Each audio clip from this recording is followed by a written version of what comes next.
السلام عليكم. بأكد عليكم تاني يا حبايبي. لو الفيديو يعجبكم يا ريت اللايك زي ما احنا بنعمل مع كل الفيديوهات. ما عجبكش خلاص ما فيش مشكلة، مش تعمل لايك اجباري يعني.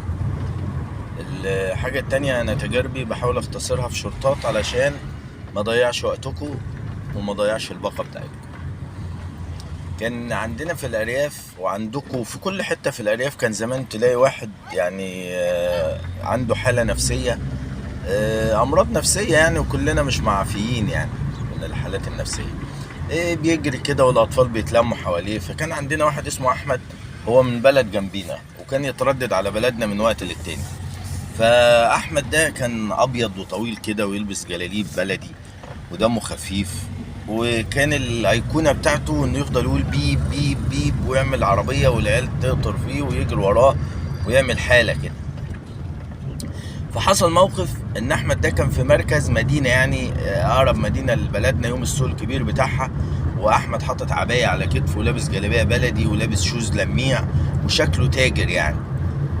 وراح على عربيه ربع نقل، كان الكلام ده في اول التسعينات كده. وراح على عربيه ربع نقل وقال له تعالى يا اسطى وصلني كلمه واحده بس. فالراجل شاف معلم قدامه جاي من سوق المواشي تقريبا يعني من اتجاه سوق المواشي، دور عربيته وطلع. عمنا احمد ساكت، قال له على اسم بلد برضو جنبينا، لا هي بلدنا ولا هي بلده. راح هناك نزل من العربية، لفة قدام بيت كده ورجع ركب تاني، قال له يلا روح على البلد الفلانية، جه على بلدنا، بعد كده روح على البلد الفلانية، على البلد الفلانية. فضل يلف في السواق طول النهار، السواق متحفظ وساكت، والراجل شكله هيبة اللي راكب اللي هو أحمد.